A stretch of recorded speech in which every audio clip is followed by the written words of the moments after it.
Hi, everyone. Thank you for coming out. Wow, it's filled the room. That's great. Uh, awesome introduction. Thank you. That saved me some time. So you can see right there on the screen my affiliations. I have my own website, Liberty Life Trail. I started the podcast, Crypto Scam. I own the domain as well, and the iTunes podcast. I've been too busy to make more episodes. Everyone's been asking me for it, so the episodes will come back. So that podcast takes a token or an idea or a concept and just explores it from a skeptical perspective with another expert in it. So the last episode I did was about Ethereum. The first episode I did was about Bitcoin. I sat down with someone else and we're like, hey, is Bitcoin a scam? Are we missing something? Just a skeptical look at some of these ideas. And you can also find me on the World Crypto Network. We do a morning news show there every morning. Well, when we're in the US, it's US morning. When we're in Europe, it's been Europe morning, along with other shows and other content creators. I'm very active on Twitter. You can find me as Tone Vays. But I do want to jump right into the presentation. There we go. And what you see behind me is the full history, the full price history of Bitcoin, starting from the early days up to about a month or two ago, though ironically, maybe a month ago, ironically, we're at exactly the same price that I have it up there, and we'll get to that in a second. But I like starting these presentations before Bitcoin. Well, let's go back to the early days of the internet. Let's go to 1998. And in 1998, Paul Krugman was asked by a magazine what he thought about the future of the internet. And he tried to back away from these comments, and he said he was half kidding. But he clearly stated that he didn't really see the internet amounting to much. And by 2005, he expected the influence of the internet to be not much different than a fax machine. This was said in 1998. Another Nobel Prize-winning economist had something very different to say in 1999. So let's go ahead and have a listen to Milton Friedman. One of the major forces for reducing the role of government. The one thing that's missing, but that will soon be developed, is a reliable e-cash. A method whereby on the internet you can transfer funds from A to B without A knowing B or B knowing A. The way in which I can take a $20 bill and hand it over to you, and there's no record of where it came from. And you may get that without knowing who I am. That kind of thing will develop on the internet, and that will make it even easier for people to use the internet. Of course, it has its negative side. It means that the gangsters, the people who are engaged in illegal transactions will also have an easier way to carry on their business. All right, so that's what Milton Friedman had to say about the internet, but he viewed it as you will need the internet in order to reduce the role of government, because he felt that without the cash component on the internet, it was never going to achieve its full potential. Milton Friedman passed away in 2006, and Satoshi mined the first Genesis block in January of 2009 after publishing the white paper in 2008. And that's really the difference. And when Bitcoin first came into existence, you can see it right there, we're already in 2010, and it's still worth about 10 cents. It was just a hobby. It was an interesting project. Some hackers were using it to just send to each other. A lot of Bitcoins were lost that way. And then towards the end of 2010, Bitcoin gained some notoriety as it started to rise towards 50 cents and above. So what happened at the end of 2010? And later today, I believe you will be hearing from Amir Taki. And in December of 2010, when WikiLeaks was removed from being able to fund itself with donations from MasterCard, Visa, PayPal, they almost had to shut down their servers because they had no more donation money. Amir Taki suggested that they should use Bitcoin. He just said, bring it on, let them use Bitcoin. And Satoshi replied saying, no, let's not bring it on. It's too early, the technology is still very young, and we may not want this kind of attention. So WikiLeaks initially listened, and they did not adopt Bitcoin in 2010, and now we're moving on to 2011. In 2011, the price started to rise pretty quickly from about $1 all the way to $30. And towards the end of this monster run in Bitcoin, it was greatly helped out of my home state of New York and our Senator Chuck Schumer. If you can look really closely at that monitor in the upper left-hand corner, I know it's a little blurry, but it says Silk Road. So he apparently was informed about Silk Road, so he went on television for about a couple of minutes. I mean, this is a 34-second video. I can't play it because I wasn't able to embed this into my presentation. But you can Google for this video, and this is basically a 1-minute tutorial on what is Silk Road, how to access Silk Road. Oh, you need to use Tor. And how do you pay for all these drugs to get delivered in the mail? Well, you have to use Bitcoin. So it was a better tutorial than I could probably do in 60 seconds on the usefulness of Bitcoin. And it greatly helped fuel this bubble up to $30 up there in the upper left-hand corner. And that's still today the biggest bubble Bitcoin ever had. It made it all the way up to 30, and then it crashed down to $2 for a 98% price correction. On the very back end of that, right after the $30 peak, that's when WikiLeaks also started accepting it for donations. Things were generally quiet in 2012. Oops, jumped ahead a little bit. Things were generally quiet in 2012, other than China. So China, the exchanges started coming into China. Prior to that, there were some US exchanges that were starting to get shut down towards the end of 2012. And China featured Bitcoin on CCTV, which is watched by over 500 million Chinese, a larger number than the entire population of all of United States. And that helped fuel Bitcoin for another bubble to 1350, followed by an immediate 50% correction. So as you can see, Bitcoin has always had these bubbles. 2013 was probably the most interesting year for Bitcoin other than the current year. So several things happened in 2013, some of which we now know in hindsight. So in hindsight, we know that in early 2013, Mt. Gox, the biggest exchange, activated WillyBot, which had fake trading that supposedly drove the price of Bitcoin higher. It still puzzles me why they would do it, because Mt. Gox was always running a fractional reserve. Not only were they hacked in 2011 for a lot of Bitcoin, when Mt. Gox was bought by Mark Karpelès did not create Mt. Gox. He bought Mt. Gox. And when he bought it, the person he bought it from, he then discovered that there was 80,000 Bitcoin missing. And there are emails going back and forth between them where Jeb McCaleb, the one that sold it to him, is basically telling him, it's only 84,000 Bitcoin. It's only worth about $60,000. You can just mine it or just go and buy it. You couldn't really buy that kind of Bitcoin at the time.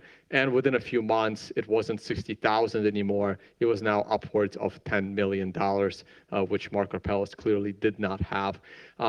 But the bigger event of 2013 happened in March, right here in Europe. And this is the event that really made me take notice of Bitcoin. And more specifically, it happened in Cyprus. How many of you remember the banking shutdown of Cyprus? Excellent. Well, not for them. But so the bank shut down like they always do over the weekend, and on Monday you have a bank holiday. The initial articles said that they were going to tax or confiscate about, 5%? 6.75% from everyone, but over 100 balances over 100,000 euros were going to get taxed at 10%. The final verdict is that all money beyond $10,000, 10,000 euros in an account ended up being taxed at 47.5% rate. Now that made me take notice, being a Wall Street analyst. I'm like, whoa, I mean, this can happen here. This can happen in any first world country. How can you protect something of value that you own? And then that's when I started looking at Bitcoin more seriously. I had heard about Bitcoin because of the WikiLeaks situation back in 2011 and the debates over WikiLeaks, because I was a supporter of WikiLeaks at the time. The Silk Road case never interested me personally. Sometimes I wish I did some drugs. Maybe I would have gotten into Bitcoin way early. Could be a lot richer today. But that wasn't my path. But I finally, around this time, is when me, the trader, the expert, is buying my Bitcoin on a bubble to 250 and then watching my Bitcoin position crash in value by 75%. But the difference is I knew why I was buying it. I wasn't buying it as a speculative vehicle. I was buying it to protect something of value. And this is important. And my number one use case for Bitcoin is not buying a cup of coffee. My number one use case for Bitcoin is, for the first time in human history, you can own something of value that is unconfiscatable. If you properly protect your private key, and you're the only one that knows your private key, and you memorize that private key, no one knows you have something of value, and therefore they cannot confiscate it. They can't find it with a metal detector. There's really not nothing anybody can do. My second most important property is that it's censorship resistant, in that you can send a Bitcoin to anyone in the world, not instantly, but fast enough, not anonymously, but anonymously enough if you take some precautions. It's not perfect, but it's so much better than anything else we have for those two purposes, and those two will always be my priorities. So after it falls from the bubble to 250, and I remember talking to some of the PhDs and some of the other very smart people I work with, and I'm worrying that, hey, that's Europe. I mean, that can happen here. And they're all laughing at me like, no, that can't happen here. That's just Cyprus. That can never happen in America. That they can never shut down the banks and then take away half your money. But I clearly think that's still very likely to happen. So we go through the rest of 2013, not very eventful. People still, a lot of people bought on that bubble, sitting on losses. Something interesting happened right there. You have that little dip to $85. That happened on October 1st. That day, but remember what happened October 1st, 2013? Silk Road. That's the day the government shut down Silk Road. The price fell from 120 down to 85 in one day. So that's like a 40% correction in one day. And I remember one of my coworkers runs up to my desk that morning when I got to work and is laughing at me, and he goes, haha, Silk Road got shut down. What are you going to do with your Bitcoin now? Because pretty much everyone at the office was somewhat making fun of me because when you get into Bitcoin, you just can't shut up about it, right? So you just have to tell everyone. And so everyone knew. I mean, they were joking. They knew that wasn't really my thing. But immediately we recovered and started to go up.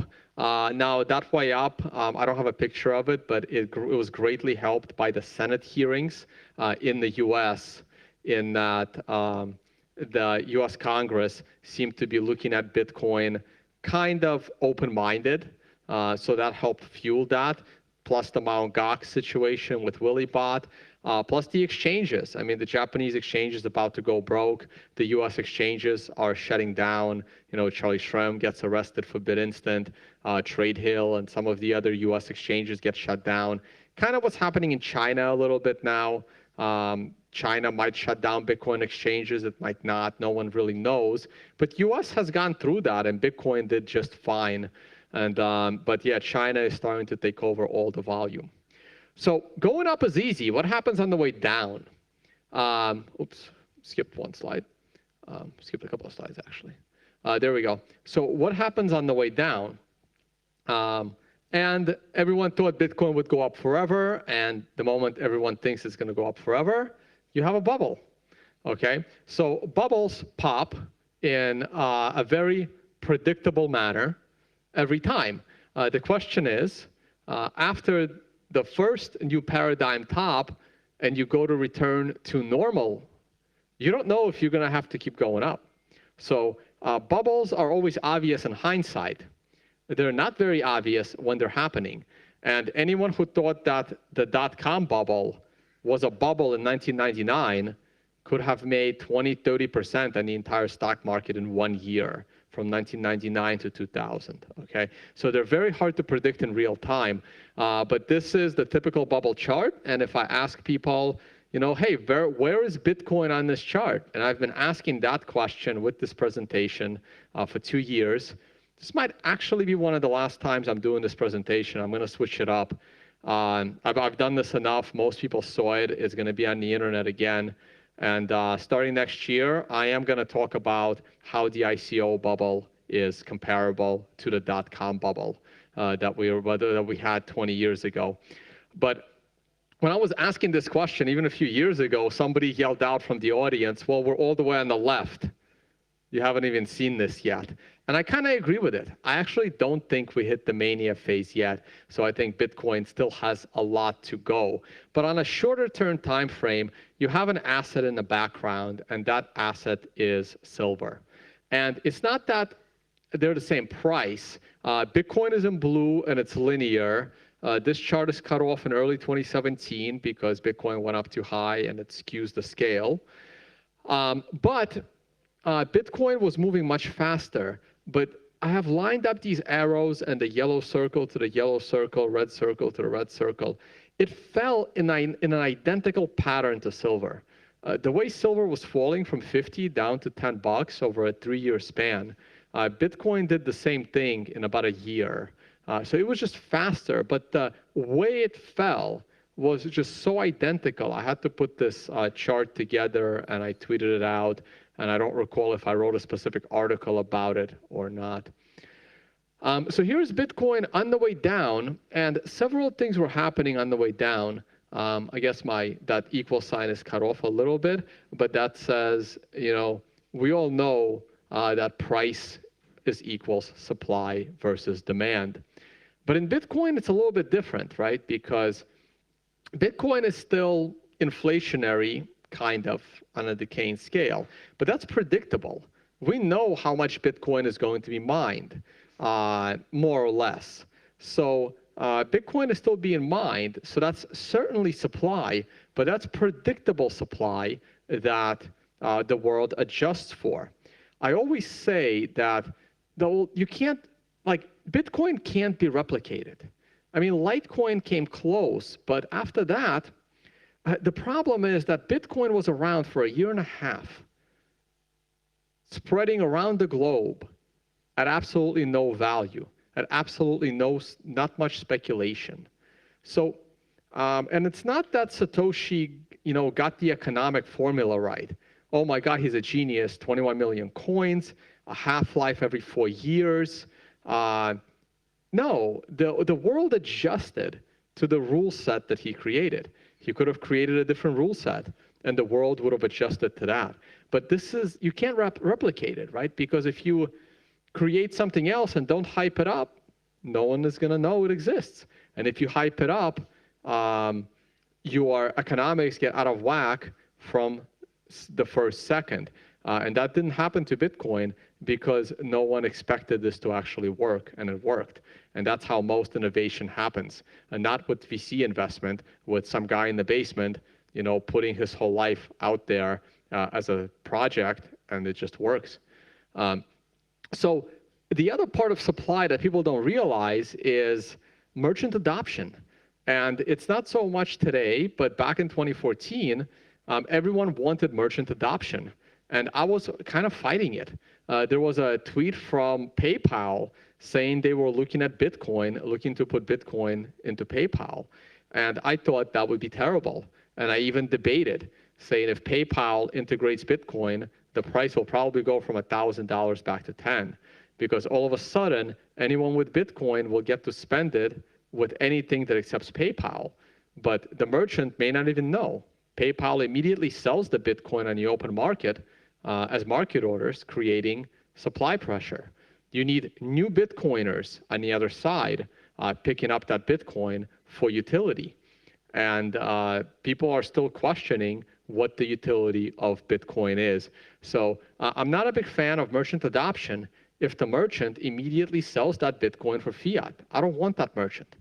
If a merchant, the only way I praise a merchant for accepting Bitcoin is if they hold a decent portion of that Bitcoin in Bitcoin, they try to pay their employees, maybe pay some bonuses, try to get their suppliers to accept it. You have to move Bitcoin through the supply chain. You have to create this circular economy notion. Otherwise, you're just creating more supply and somewhat dropping the price of Bitcoin. No, we'll skip that part. Now let's talk about demand, okay? Let's talk about demand. So demand is an interesting case. This was an article originally published in Cointelegraph from a group chat a bunch of us were in, and I just decided to list my reasons for why would someone use Bitcoin. And it got turned into an article. I rewrote the article on Liberty Life Trail with more detail. And here's a list. I think everyone can see it. You guys can read it.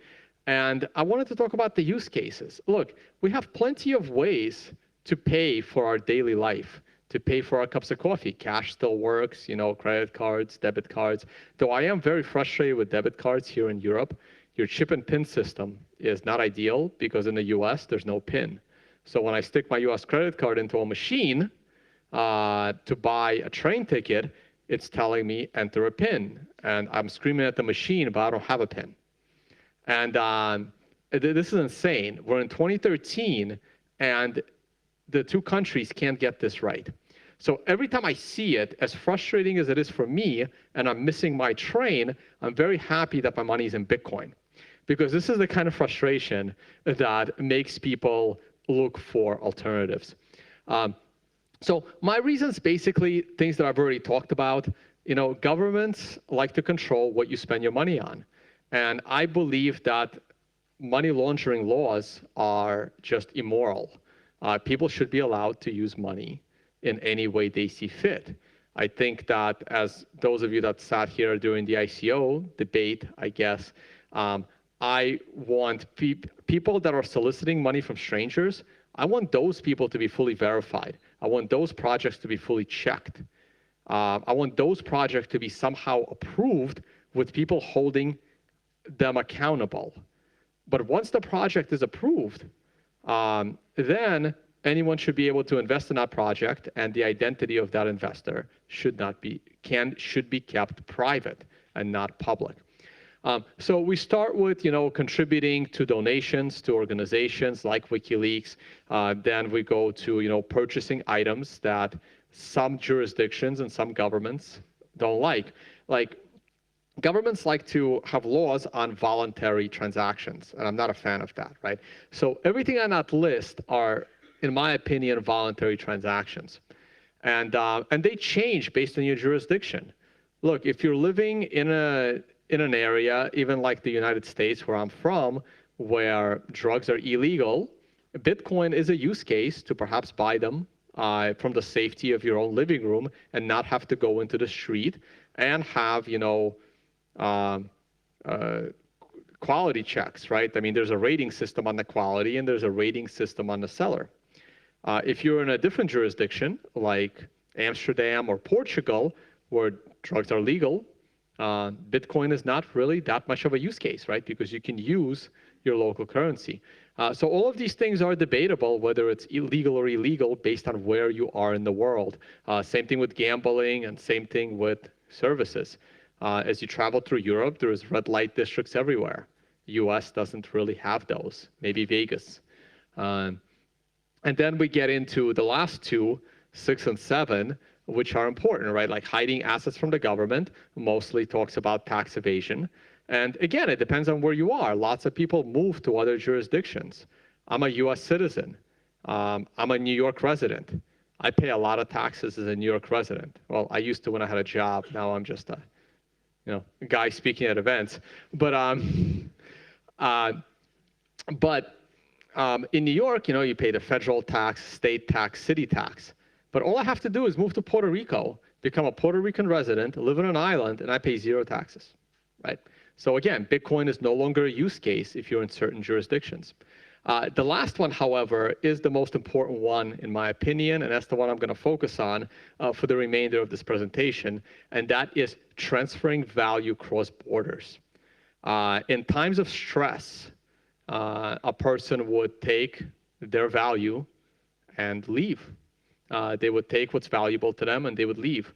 And in the past, gold has filled this role very nicely.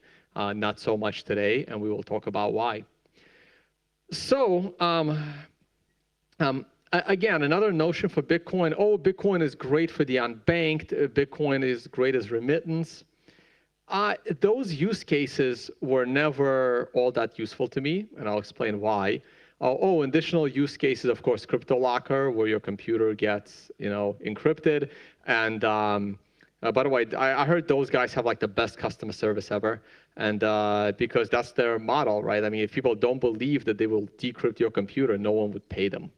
And the crypto locker idea has been around since the late 80s. Back then, you used to have to send a money order or cash to Panama. Today, it's just Bitcoin. So the encrypting your computer didn't change. The method of payment did. But the reason why I don't really see places like Africa or the Philippines as high grounds for Bitcoin's future, and specifically valuation, because I am a trader, so I care about the price, is that people in those countries are on average pretty poor. And there's only so much money they can put into Bitcoin. Recently, there were articles, almost one Bitcoin is $7,000 in Zimbabwe. Who in Zimbabwe can afford one Bitcoin is the question, right? Very few people. So it doesn't matter, right? People that are buying, $20, 20 euros, 30 euros worth of Bitcoin, they're not the type of people that are going to drive the price up. I'm more looking at first world countries, people with money, people that worked their whole life and saved a few $100,000 for retirement. Those are the people that are nervous that they will not get that money, that it will be a Cyprus situation. These are the people with money that if they start putting that money into Bitcoin, Bitcoin can do serious damage from a market cap perspective. And that brings me to Europe. Cyprus was just the beginning. And the first time I ever did this presentation was in February, it was in Mexico, February 2015. And in that presentation, I think there's a video floating around the web somewhere, I specifically talked about the Greek banks shutting down. And I was right about 4 months later. And that was another awakening of what is going to happen in these first world countries that are turning a little more socialist than they should, with controls on money. But ever since then, I've been waiting for the Italian banks to do what the Greek banks did. And I did this presentation in Italy just last week, and the audience there has been surprised for years that the Italian banks has also not done what the Greek banks have done. So it's imminent. It's imminent. And if it's not Italy, it's going to be Spain and Portugal, and even France. Germany's been bailing out a lot of them, and we'll see what happens. A lot of Germans are getting tired of bailing out the rest of Europe. People in Italy are retiring at 40 years old. I don't think anyone in Germany retires at 40 years old. And I think the common currency of the euro has lots of problems. I learned some of this from Martin Armstrong. I'll reference one of his slides later on. And he talked about it really well, that what made the US dollar succeed when all the states merged was the common language and a common culture. And Europe doesn't have that. The other part that helped the dollar succeed was they unified the debt, which is another thing that Europe hasn't done. And this is why I think the euro is going to have big problems. And if the euro common currency breaks up, there's going to be a lot of people with a lot of value that they would need to somehow save from devaluation, from confiscation, like what happened in Cyprus, the Greek banking shutdown. And people will just move. They'll move to somewhere else where it's better. And when you move, you got to take what's valuable to you, and you got to take it with you. And some of the reasons why people move jurisdictions, I already mentioned, the tax situation. So I was a big fan of Airbnb when I had time to plan my trips ahead of time. A little harder now. But another reason I was a big fan of Airbnb was because it was significantly cheaper and a better experience than hotels.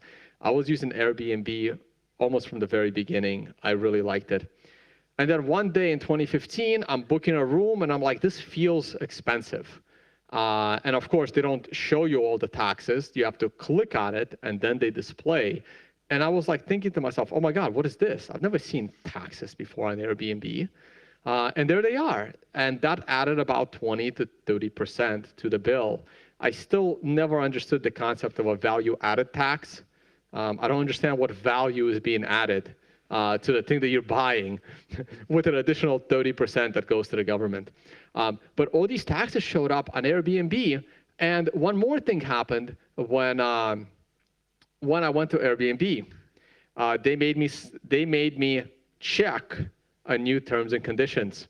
I was about to say read, but anyone here reads the terms and conditions to some of these documents? One person.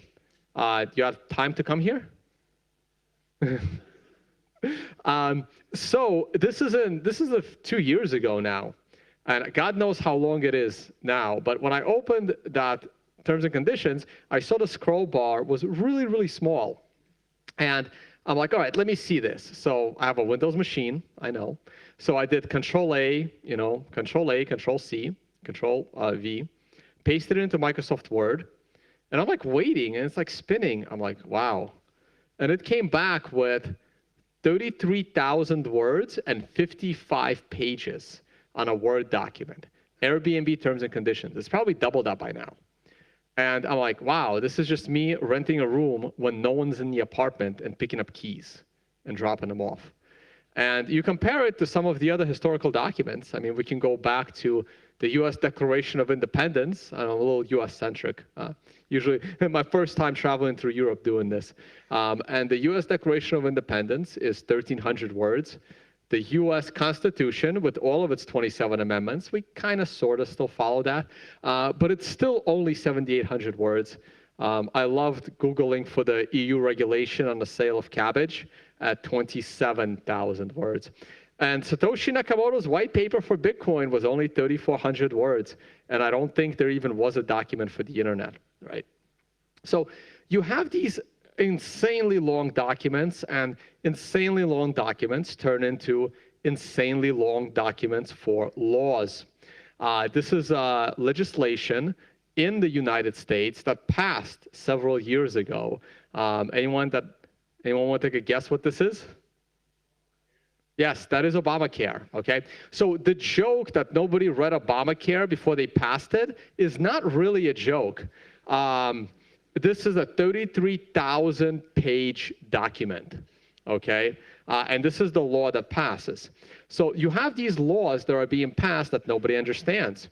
And kind of like the bit license in New York. So what do you do if you're a foreign entity and you want to avoid certain legislation? Well, here's an example of Vulturo that converts gold into Bitcoin, and they also have a little terms and conditions that says, I confirm that I am not a resident of Iran, Syria, North Korea, or the state of New York in order to use their service, right? What's the biggest thing that governments are trying to eliminate and that they don't like?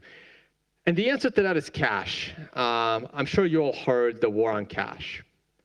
And it's real. It's real for real reasons. And I've been talking about this for a while. It's great that someone wrote a perfect article for it, and it came out of the Harvard Business Review. And so there's 3 reasons why the government really wants to eliminate cash. So one of them is, and this was very well described in the article Maybe not the second reason, but the first two are kind of connected. So without cash, the government can set any monetary policy that they like. You really have no way of exiting the system. And specifically, that's negative interest rates.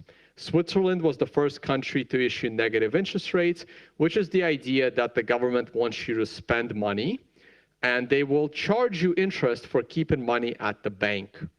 But some people don't want to spend money, they want to save money. And for them, what's the option? Well, you take the cash out. If the bank is going to use your money in any way they like, and they're going to charge you for it, you might as well hold the money in a safe. So with that, if there is no cash, then there's no way to exit the system.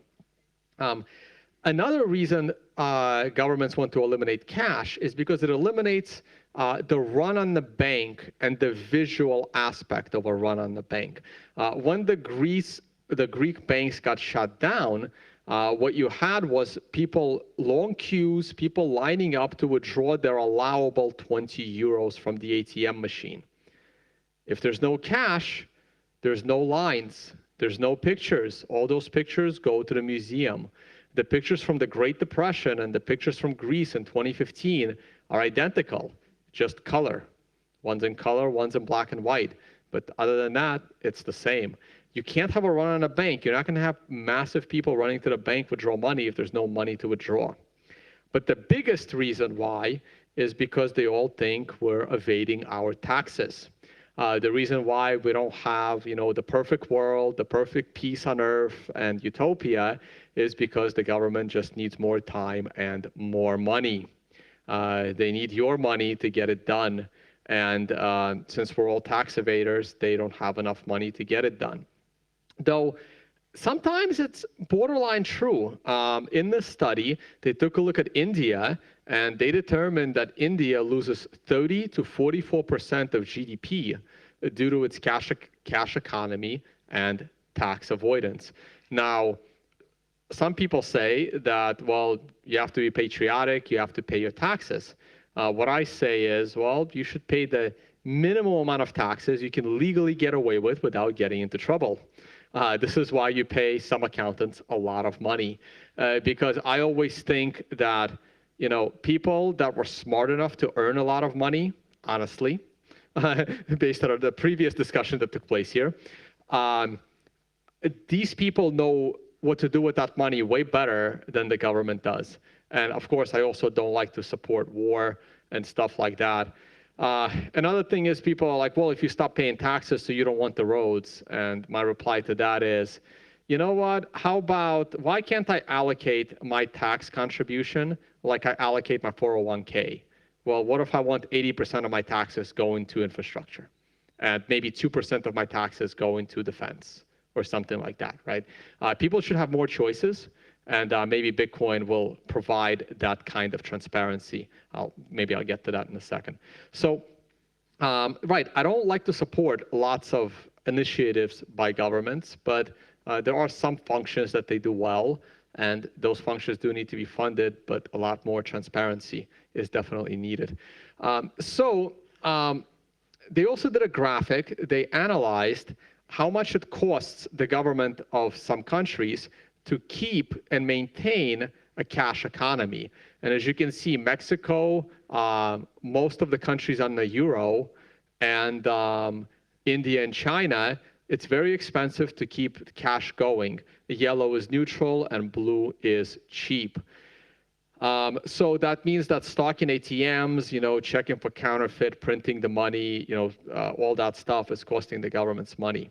And they did a graphic. So the countries all the way on the upper right-hand corner, the Germany, Belgium, and France, these countries would benefit greatly by the elimination of cash. And they're most technologically ready to currently eliminate that cash. You will see that like Sweden, Finland, and the UK are more technologically ready to get rid of the cash, but maintaining a cash system in those countries isn't as expensive, so they shouldn't be in such a huge rush. India is all the way on the bottom right-hand corner and all the way on the right. So India would benefit the most by eliminating cash. The problem is they're not very technologically ready to do so. I mean, Kenya, Philippines, Egypt, and Nigeria is less technologically ready, but India has tried. They had that whole incident where they canceled currency and created other bills. And laws on cash are becoming stricter and stricter.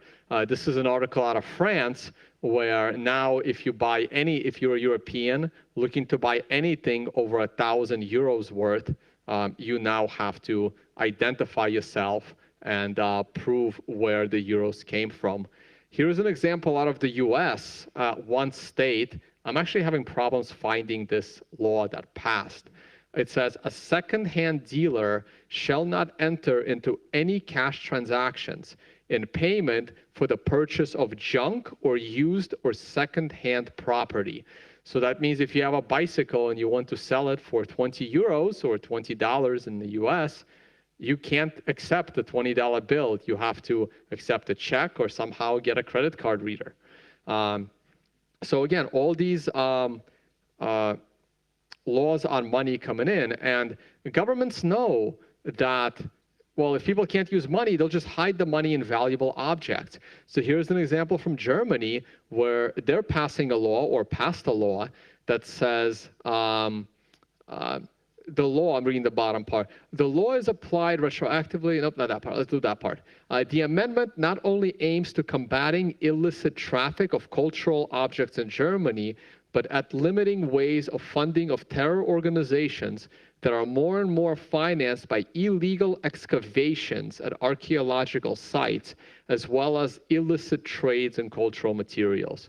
Like, how many of you here really believe that terrorist organizations are funding themselves with archaeologists and becoming traders in, valuable objects?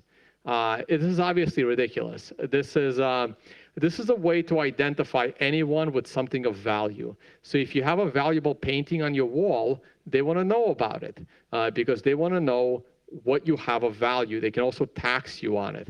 Real estate is a very good thing for governments to tax because you can't pick up your house and leave. You can't just pick up your house and leave, so it's a good thing to tax because it's there. So if you have a painting on your wall, they can start taxing you 5% of the value of that painting every year, or you can sell it and it's somebody else's burden. And anything over 100 euros is supposed to be identified. So here's a slide from Martin Armstrong's blog, one of the few economic blogs I recommend. And he talks about the population of Rome. So what happens? See, the again, I'm going to be US-centric here for a second. The $20 trillion debt of the government, external $20 trillion debt, that doesn't worry me. Who's going to come to America and collect? Nobody even knows who that's owed to. It's probably just printed by other countries. No one is collecting that. But the 120 trillion that the US government owes to its government employees or those connected to governments for government contracts, that's a problem. If that check bounces, this is how your society kind of collapses from within. I always say if a government check bounces, I'd rather be in Vietnam with the Vietnamese government check bouncing because no one in that country is really dependent on the government, even though it's a socialist communist country. Meanwhile, in America, that's a capitalist country. If that check bounces, the cops and the firemen and the teachers, they're all going to be on the street, and it's not going to be pretty. So what happens? Well, people just move.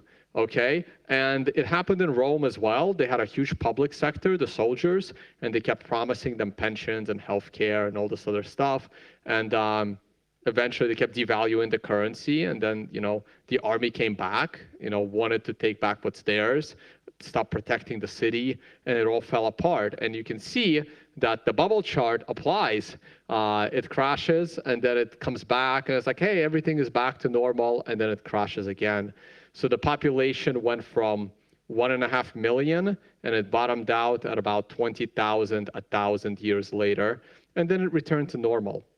And as you travel around, what you get is these customs forms, and this is why, look, gold was a great tool to put your money into something and then you can transfer it.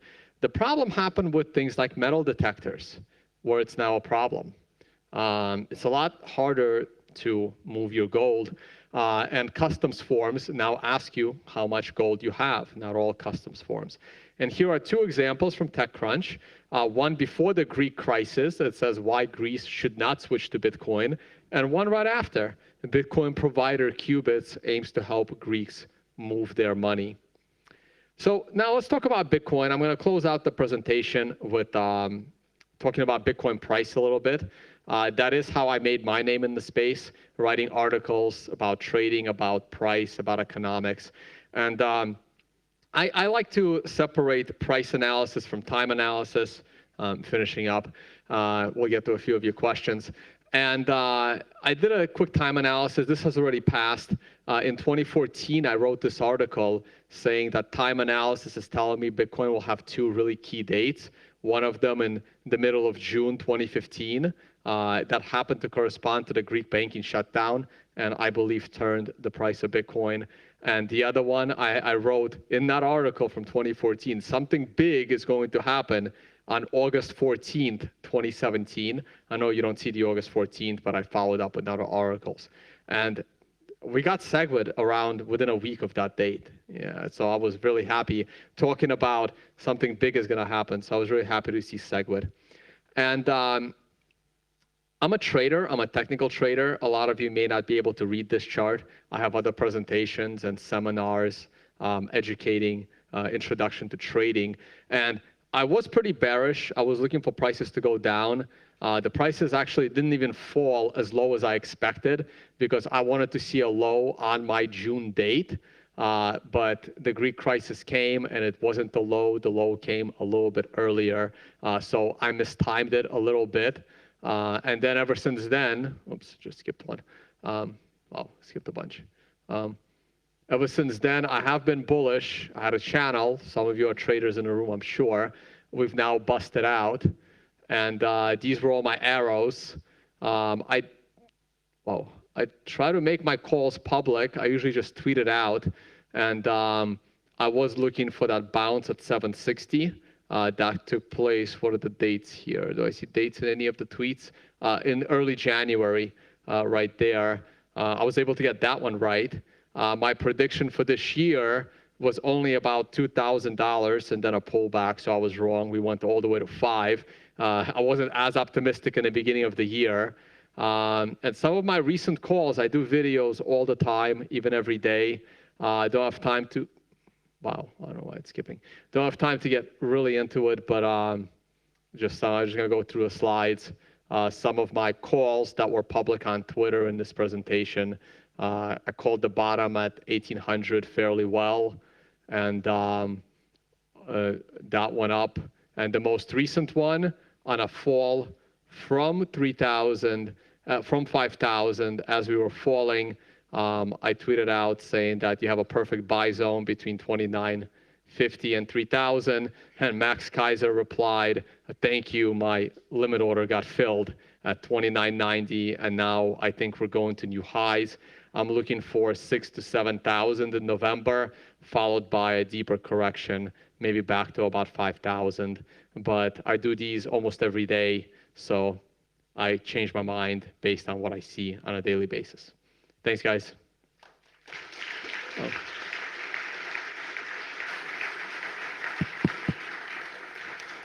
So thank you very much, Tone. While I'm leaving, I will start questions because we don't have to wait. I liked very much your historical review with a lot of geopolitical facts and the fact that you like Bitcoin for the same reasons. I think it's important. So it's decentralization, is the first digital property that can be stolen from you, and it's unseizable and uncensorable.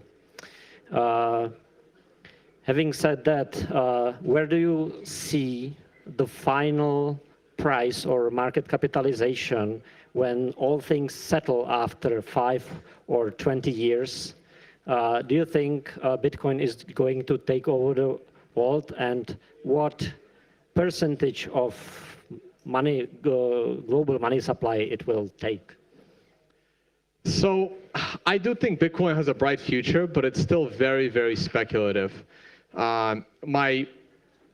What gives me confidence in Bitcoin is the current decentralized core developer team. A couple of companies involved, Blockstream, Chenko Labs.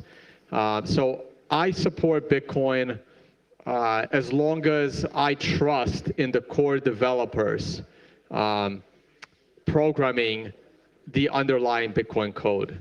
So as long as that part remains as is, I'm very confident that Bitcoin will remain stable.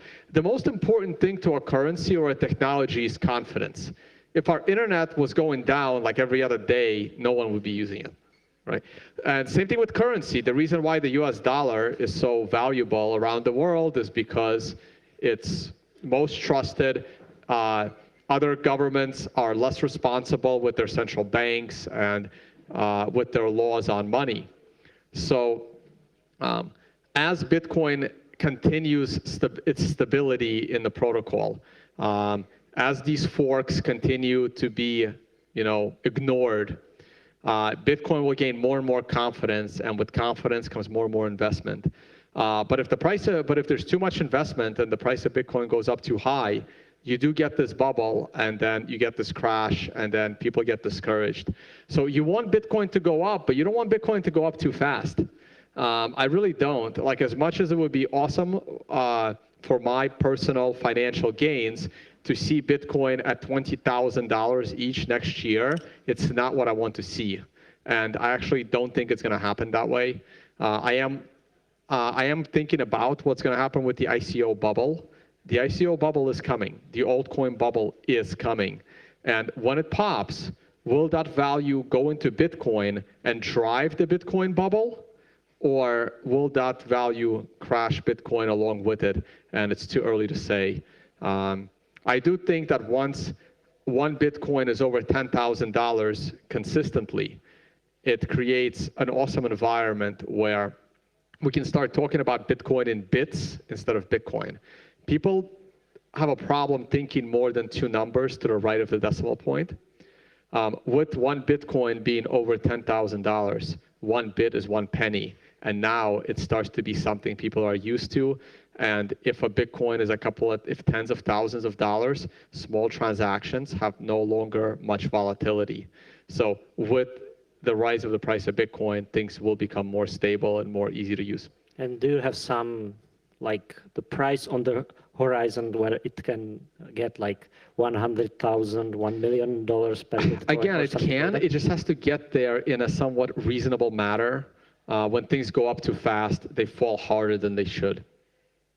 Yes? Well, you probably started the idea with the bits. Where would you see the price if people start not thinking Bitcoin, but would start thinking millibitcoins or bits? Because if I'm selling 1 unit of something, 1 unit is nothing. It's like $1, but now it's $4,000. Right. So it changes from a psychology point of view. It changes the way you look at the currency. So yes. Well, I would like to convince the exchanges to switch the. Right. Well, I'm not trying to convince them yet. I will be once I feel Bitcoin is, consistently above $10,000 because of that penny, because of that bits notation. At exactly 10,000, 1 bit is 1 penny. Then we can start having these discussions, in my opinion. At least that's how I'm trying to do it. This is one of the reasons why these altcoins are so much more attractive. To me, Ripple is not even a blockchain, but people are like, hey, 1 Bitcoin is 4,000, but 1 Ripple is a fraction of a penny. They have no clue what they're buying. All they know is that it's cheaper. They can have many of them. They can have many of them. Right, like most of them, right? So it's okay. Look, let all the speculation happen in the ICOs. I'm happy that in a way, I'm happy Bitcoin isn't $20,000 today, because then I would be nervous about a crash. And then, see, I speak at like a lot of these, like even in Mexico, like the Acapulco conference, and all of these gloom and doomers, and everyone's selling newsletters. They're telling you to buy gold, and the stock market is going to crash. The stock market is going to crash. The greatest investment of the last 100 years has been the stock market. People have been waiting for the stock market to crash, and their kids have already passed away of old age, and because the stock market adjusts for inflation. So this is where you have to be careful, because when people keep telling you that the stock market is going to crash, the stock market is going to crash, it doesn't come. And then nobody really wants the stock market to crash, because what happened in 2008, your gold crashed with the stock market because everyone lost their jobs.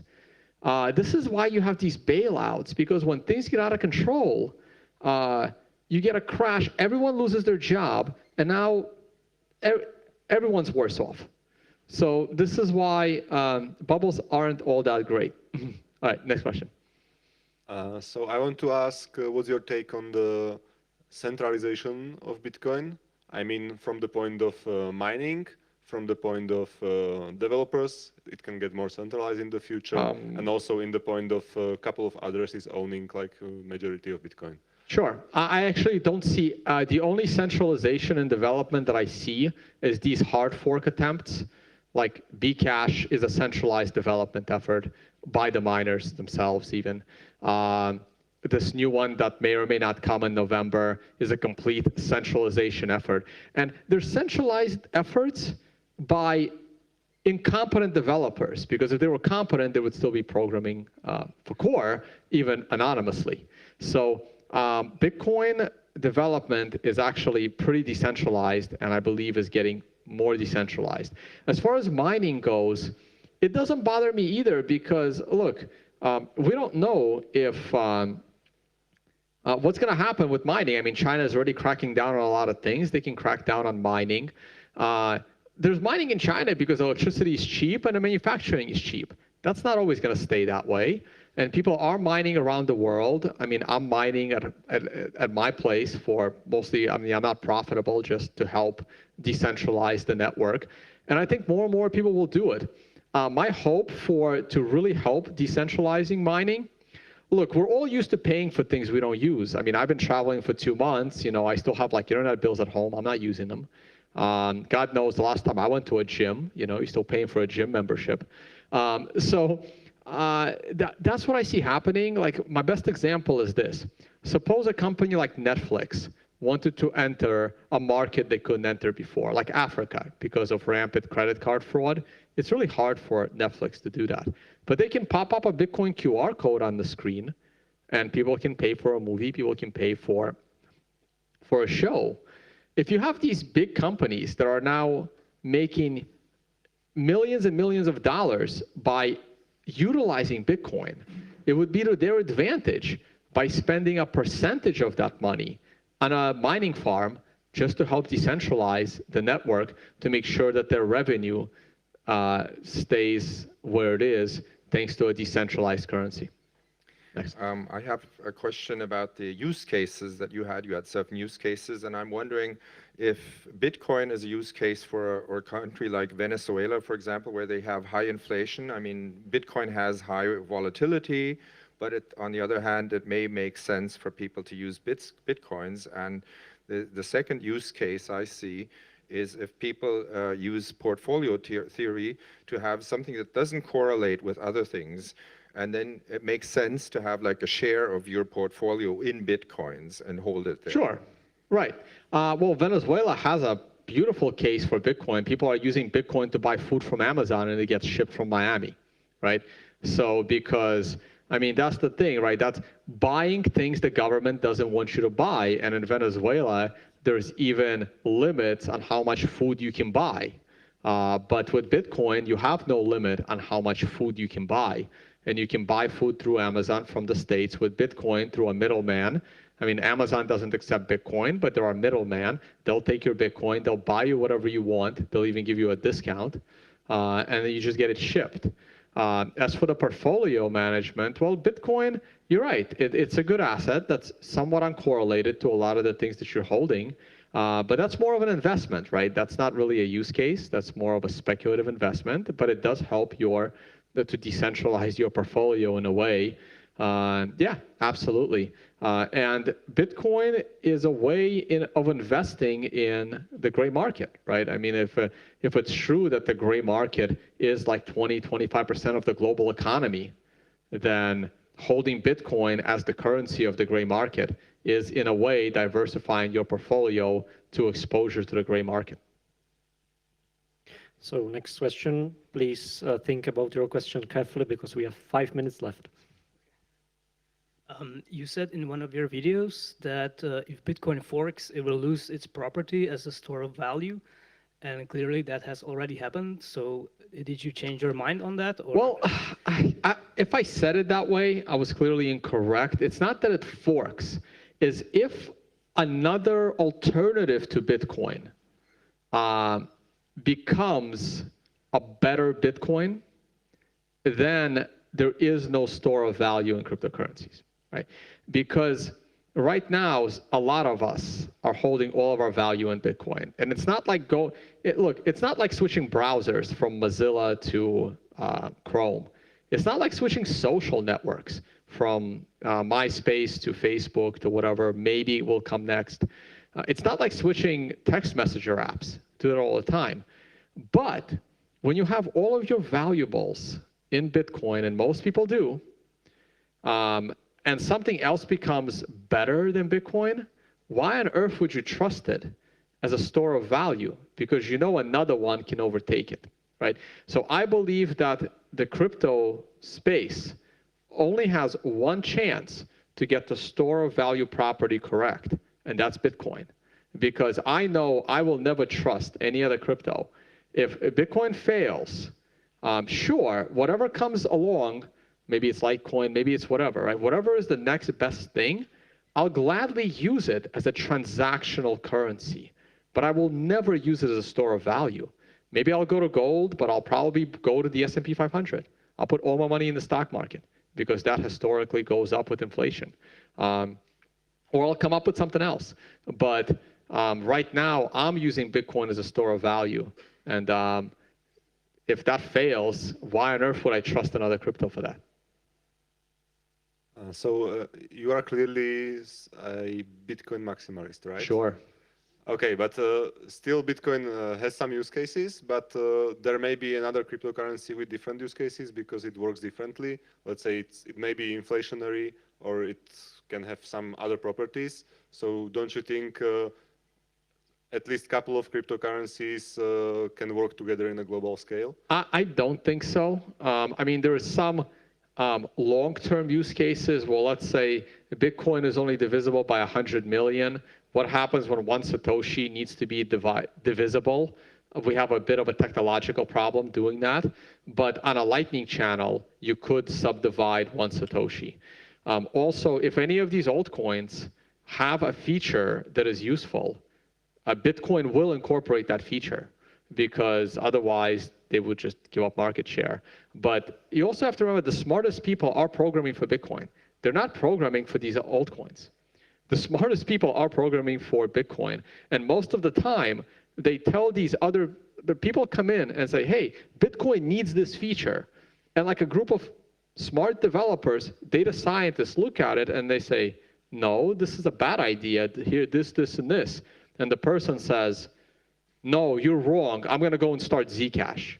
No, you're wrong. I'm going to go and start something else. The same thing happened in the beginning. The Satoshi quote, if you don't get it, I no longer have the time to explain it to you. That famous quote was to a guy who created proof of stake.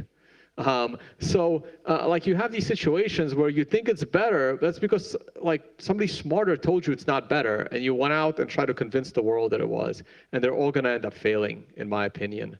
And they're all competing for the same electricity. Keep that in mind, right? To me, the only thing, if it's not proof of work, it's not a blockchain. Call it whatever you want, but it's not a blockchain. It has to be proof of work. And all the proof of work blockchains are still competing for investment in hardware and the electricity cost. And most of the people mining these altcoins are only mining them to get their hands on Bitcoin. So this is it's not that I'm a Bitcoin maximalist and I don't like anything else.